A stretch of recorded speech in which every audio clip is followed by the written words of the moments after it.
3, 2, 1. Let's go!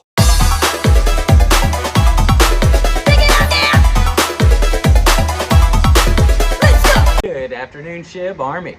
I'm Jester the Investor. This is the Shib Burn channel, and we're going to be laughing all the way to the bank. First and foremost, three very important things. One, this channel is here specifically to burn Shib. So watch, subscribe, share, become a part of the channel. I'll burn 25% of proceeds in Shib. Two, everything said on this channel, my opinion or the opinion of the individual expressing them. And three, this channel is not here to offer financial advice, so please do your own research and trade at your own risk.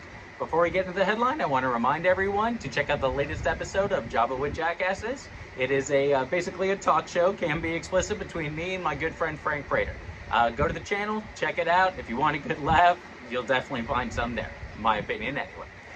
So yeah, let's talk about the daily update in Shib, right? We're here to talk about Shib. We're here to burn as much of it as possible.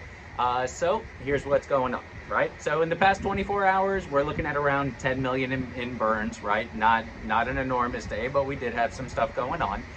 The week has around 130 million in burns, right? It's a good week, right? We're definitely getting rid of some of the supply. Obviously, the more we can get rid of, the better, all right? So moving on from the actual burns, we're coming into a big weekly close here, right? There have been a lot of articles talking about May 11th and May 12th, right? Most of this is surrounding the moving average that's occurring on the one-day chart, right? So the 100-day moving average is kind of the support level of the one-day chart right now, and it is still coming up to kind of meet us. In my opinion, this next closing here within the next couple of hours for the 4-hour and the 1 day is going to be a lot in the short term on what we're going to know, right? So right now we're looking like it could possibly be a lower low, but these charts haven't closed yet, right? We could double bottom. If a big push comes in, we could even, turn a very bullish signal at this time. With that being said, it is the weekend, right? There's articles out there talking about, zero whale activity over the past day. I mean, our trading volume is pretty good, pretty standard. I believe they were referencing $1 million buys, not the standard $100,000 buy that's traditionally referenced with whales.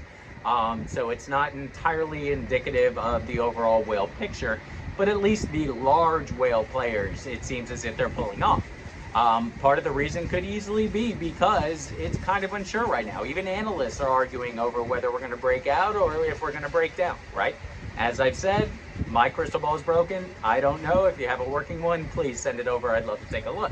But I am ready if we do break down. I'm going to buy more bags, fill up, get packed for the trip, right?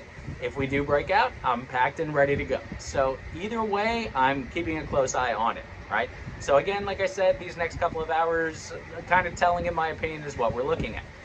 Now, we have to take into consideration, or at least I take into consideration, the fact that weekend trading volume tends to be very low, right? The markets are closed, which does have an impact on cryptocurrency. So even though they can be bought and sold over the weekends, the overall financial markets are closed during this time frame, right? So it does impact these weekend rips, right? So they don't happen often. A lot kind of has to go on for a big weekend rip to occur. So again, even a lower low closing, depending on how much of a lower low, may not actually be indicative of what this next week, 2 weeks, the rest of May brings to the table, right? So I do want to point out, to me, it's not all panic mode in the event that we do close at a lower low, but I am watching these next couple of hours kind of closely. Depending on what I see, I might even pick up a little bit more on where we end going into this week. So with all that being said, once again, watch, subscribe, share, become a part of the channel. Jester the Investor. We're here to burn as much Shib as possible. 25% of all proceeds will go to Shib. I hope everyone's a little bit wealthier today than you were yesterday, and I hope everyone's going to be a little wealthier tomorrow than you are today.